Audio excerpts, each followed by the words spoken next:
So, for the physical edition, I wanted to have some Polaroids in the game. Basically things that the private investigator may have taken during their trip. And as it happens, a few years ago I had bought a Polaroid printer. There is a link in the description to the video I made back then.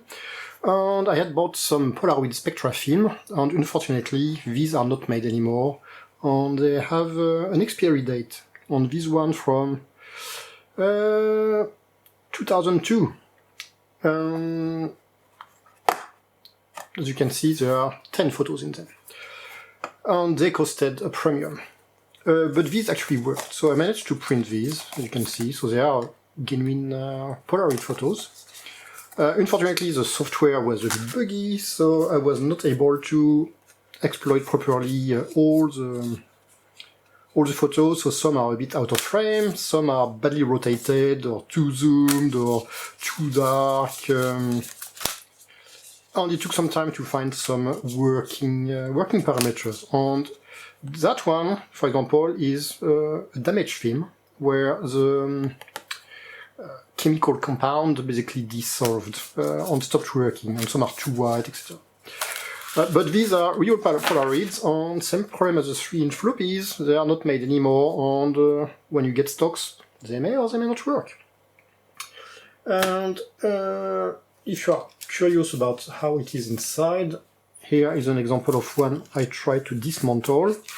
So it's an actual Polaroid. That one was badly printed, and I wanted to see if I could kind of keep the frame to insert a photo inside. And this, no, it's not possible. It's glued and it smells terribly. So as soon as this video is done, I'm going to throw it away.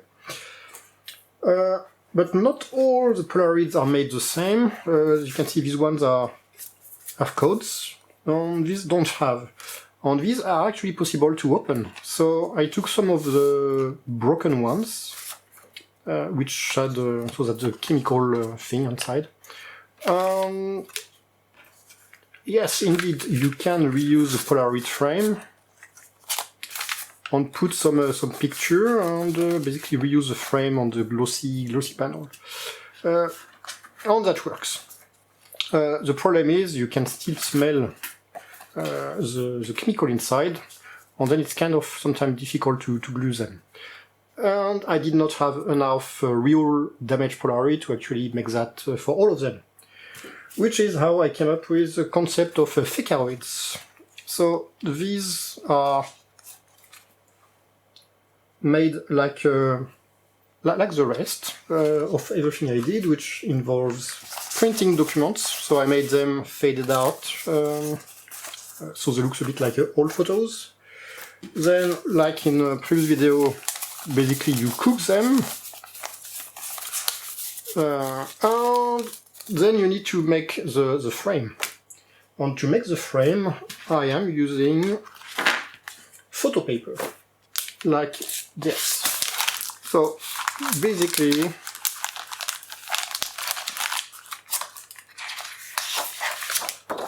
one of these sheets of paper can be used to make 2 Fakearoids. So here I basically you take the widths, you trace the lines, and you can have one here, one here.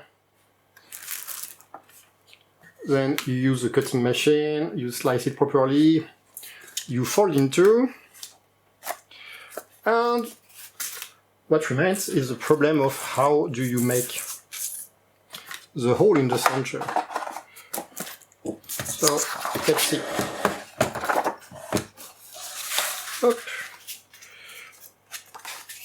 I am not looking for accuracy, it's just to demonstrate how it works. So up. Let's say about here, 11.3.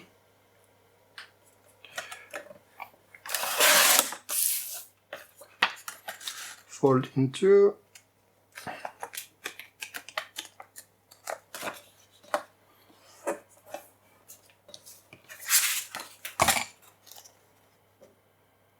a bit too long.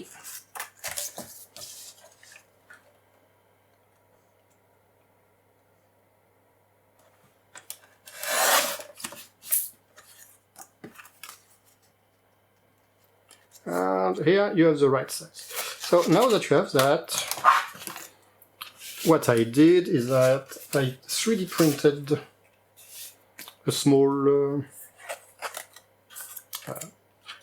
frame, which allows me to do that. So I slide this here.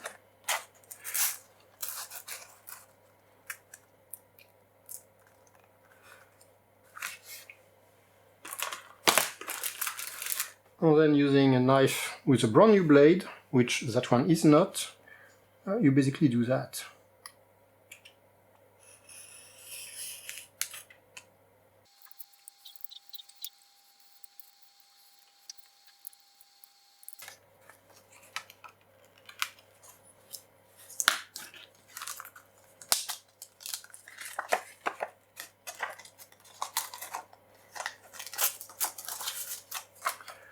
And there you have it. And here I miserably failed because I cut the plastic through. So yeah, I've used that to do so many of them that it's broken. But yeah, you get the gist. So we have that. Now the question is, how do you get the glossy thing? For the glossy thing, the solution is this lamination machine. It's something you use with this.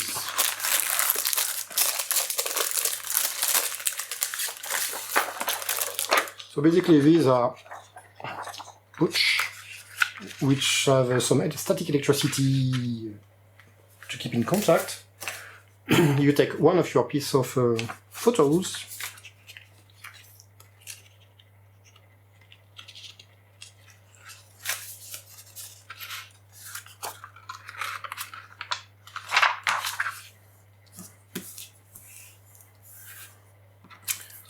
and you basically do that. Still warming. 2 hours later. Yay! We have a green light. So when you have that, then all you have to do is to insert it until it moves by itself with built-in wheels. And you can smell the delicious smell of slightly burning plastic.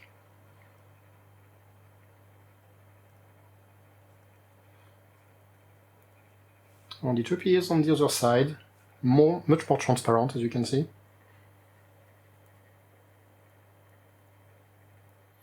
And there we have it. A nice glossy picture. We bring back the cutting machine.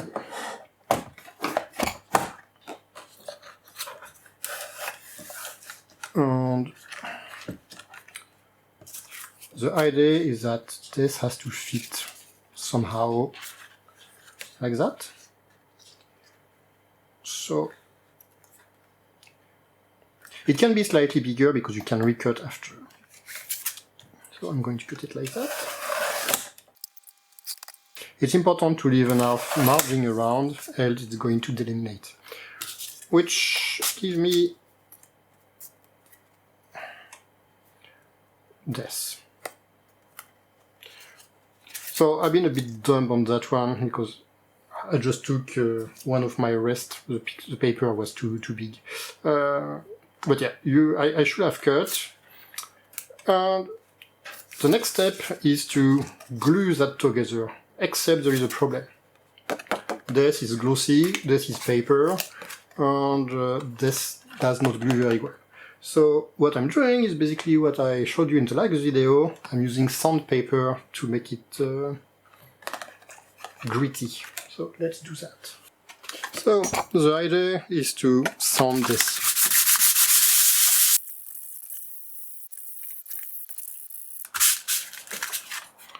So on the back now, it is all scratchy, but we need special attention here. And we also need to do that on the other side, but not crushing this. So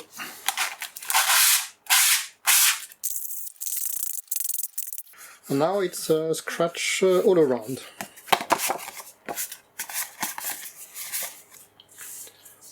The final step is to use a stick of glue.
And like the last time, I normally do that much better, but just to show it works. So normally I use a clean paper each time on a different... And when you have that, you leave it between two pieces of plastic or paper or whatever, between books, so it gets nicely flattened on the glue, sticks properly, and you don't get any distortion due to the thickness of the glue not being the same all over. And then when you're finished, you, like the next day when everything is dry, you just cut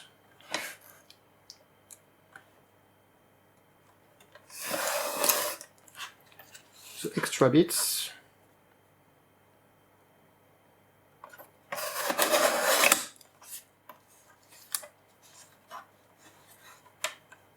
I should really not do that with the glue, not dry.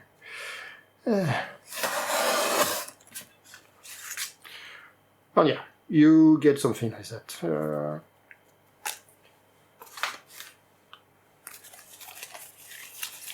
And these actually feel like real Polaroids. And then I use a big permanent marker to write my messages. So there it is. That's how I make my Fakearoids. And probably figured out, but these are the remnant of what I cut from the lamination process, the rest. It's actually quite nice, but as you can see, it cuts through eventually. On the rest is just some transparent tape, so yeah, nothing special there.